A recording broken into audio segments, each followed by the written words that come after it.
My name is Daniel Cross. I'm 28 years old, and what I'm about to tell you happened just last winter. This isn't something I read online or heard from a friend. This is my story. A story about the night I found out my family's past wasn't just dark. It was dangerous. I had just inherited my grandfather's old property in Hollow Creek, a small Appalachian town with more boarded-up houses than people. I went there expecting to sort through dusty boxes and maybe flip the place for cash, but on my first night I discovered something buried under the basement floor, something that had been hidden for decades. I didn't realize it then, but what I found wasn't meant to be touched. By morning, the entire town would know I'd woken something that had been waiting a long time for revenge. Don't forget to subscribe, like, and share. The story is written and edited by Dark Life Side Diaries. The drive into Hollow Creek was nothing but winding roads and bare trees, their branches like skeletal hands clawing at the gray winter sky. Snow clung to the edges of the road, turning to brown slush where old tire tracks cut through. By the time I reached my grandfather's property, the sun had dipped behind the hills, casting everything in that strange half-light that makes the world feel older. The house stood alone at the end of a gravel drive, its paint peeled to the bone, windows covered in grime thick enough to block the moonlight. My breath came out in clouds as I stepped onto the sagging porch, the wood groaning under my boots. The key he'd left me slid into the lock without resistance, like it had been waiting inside. The air was thick with the smell of mildew and something else, something faintly metallic like rust or old blood. Dust hung in the air, swirling in the beam of my flashlight. The living room was a tomb of forgotten furniture, every surface draped in yellowed sheets. I wandered through the house, each creak of the floorboards echoing too loudly. In the kitchen I found a trapdoor in the corner, half hidden under a warped rug. It was old, older than the house itself by the look of it, and the iron latch was cold enough to sting my fingers.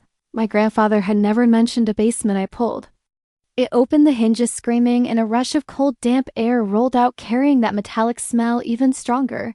My flashlight caught the rough stone walls below, the narrow stairs disappearing into the dark. I went down. The basement was small, barely big enough to stand in, with shelves lined in glass jars full of unidentifiable things floating in cloudy liquid. But in the center, the concrete floor looked different, newer. I knelt and ran my hand over it. The surface was cracked, and in one of the cracks something black and brittle was wedged. It looked like a fragment of burned wood, but when I touched it, the basement seemed to hum a low thrumming sound that I felt in my chest more than I heard. I pulled at the fragment, and the concrete split further, a jagged line spreading out from where I sat. The humming grew louder, and then I smelled it. Smoke, fresh smoke. I shone my light around, but there was no fire, just shadows that didn't seem to move. With my flashlight, from the corner of the room came a sound I'll never forget. A long, slow inhale, like someone breathing me in. I stumbled back toward the stairs, but a voice, low and broken, rasped from behind me. Daniel Cross, you're late.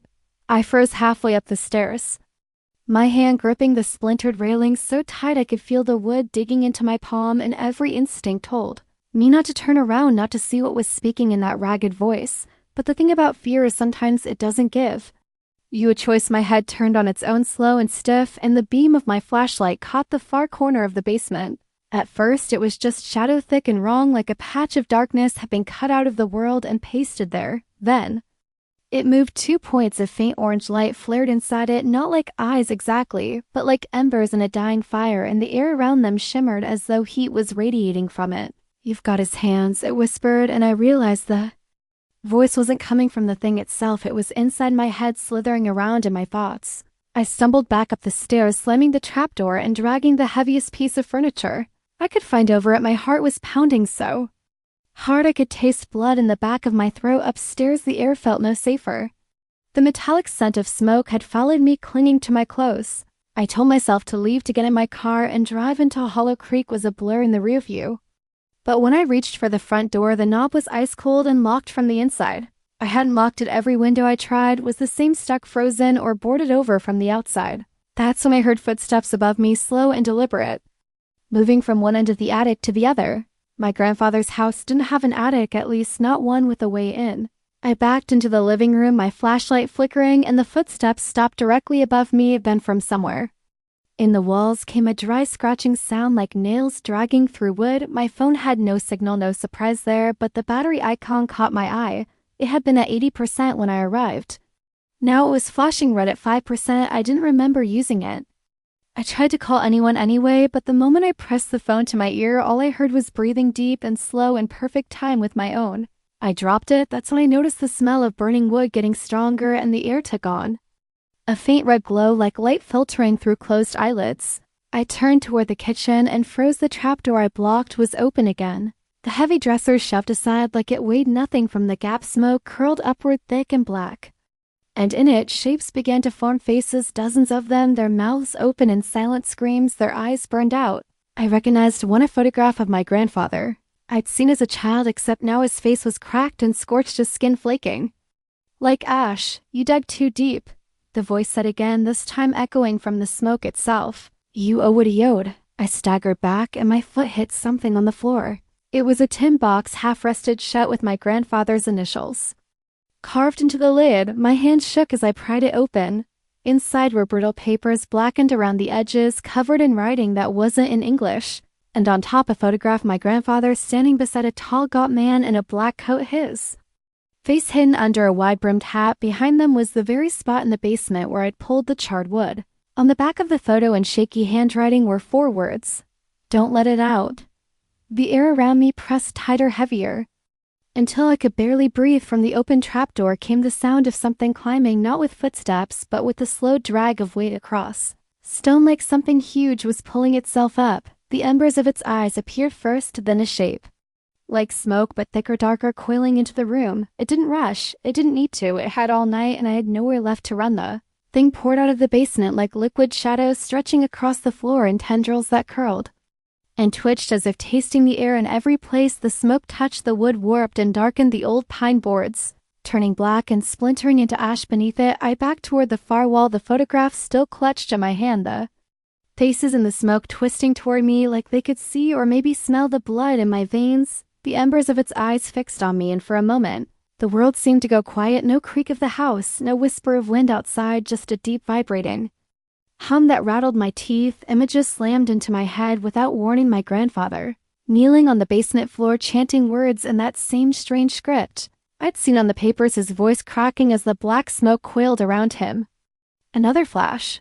A younger man, maybe my father, running from the same house with something wrapped in burlap under his arm, the sound of screaming behind him, and then worse than either of those, I saw myself right now standing exactly where I was. Except the thing had wrapped around me and my skin was splitting into glowing cracks as smoke poured out of my mouth. The vision snapped away, leaving me shaking and dizzy. It runs in the blood, the voice said, closer, now so close it felt like it was breathing into my ear. My flashlight flickered out, plunging the room into darkness, except for the faint ember glow ahead of me. I dropped the flashlight and grabbed the nearest thing I could use as a weapon, a rusted fireplace poker leaning against the wall. When I swung it, it cut through the smoke but met no resistance, and for a moment, I thought it would just pass harmlessly. Then there was a sound, not pain exactly, but something like an angry hiss, and the tendrils recoiled slightly, as though the iron had burned it. That gave me just enough courage to lunge for the trapdoor, slamming it closed with the poker jammed through the latch. The smoke in the room thinned, curling back toward the basement. But the voice didn't fade. You'll bring me what's mine, Daniel Cross, or I'll take more than your hands. The heat vanished, replaced by a bitter cold that made my breath fog in front of me. Then silence. I didn't sleep that night. I couldn't. And when the first gray light of morning crept through the filthy windows, I was already searching the house for any sign of what my grandfather had done. The tin box's papers were brittle and flaked apart when I touched them, but I found one page intact enough to read, at least partially. The words were in some kind of cipher, but a few had been written in English. Binding, ashes, and payment. There was also a crude drawing of the basement with a mark over the spot where I'd found the charred wood. Next to it in darker ink, someone had scrawled, "Do not burn again."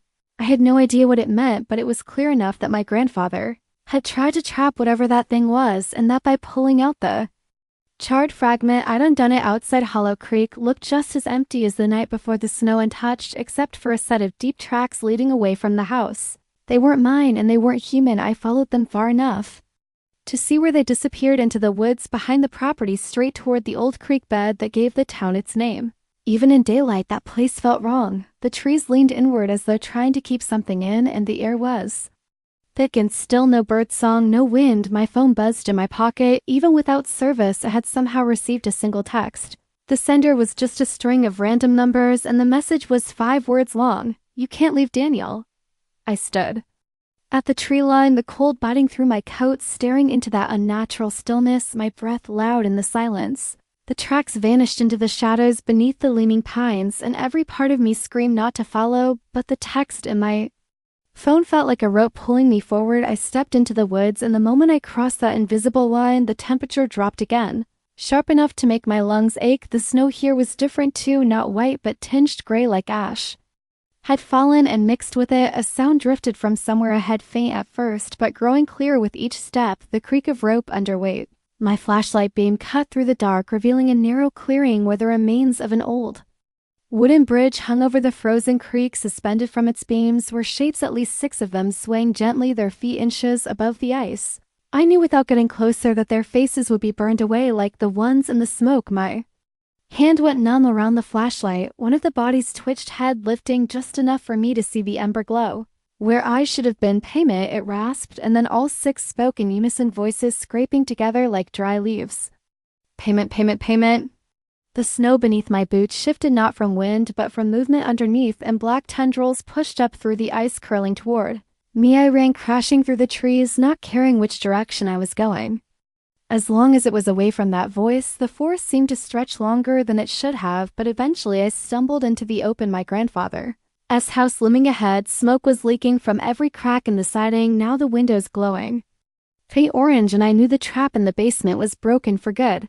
I burst through the door to find the living room empty, except for the tin box sitting open on the floor where I'd left it. The papers were gone. In their place was a single object, the charred wood fragment I pulled from the floor, now whole, smooth and black as obsidian. My reflection shimmered on its surface, but it wasn't really me. The eyes in the reflection glowed faintly, and when it smiled, I felt the muscles in my own face twitch to follow. "Binding," the voice said, low and satisfied, and in the reflection, I saw smoke beginning to curl from my mouth. The last thing I remembered before the world went black was the sound of footsteps, heavy, deliberate, moving toward me from the basement. Now I don't know if I'm still in Hollow Creek or if Hollow Creek is in me. But if you ever find yourself there, if you see the leaning pines or smell burning wood where there is no fire, turn around. Don't stop in whatever you do. Don't dig. Thanks for watching this. Don't forget to subscribe, like, and share to hear more real horror stories like this, written and edited by Dark Life Side Diaries.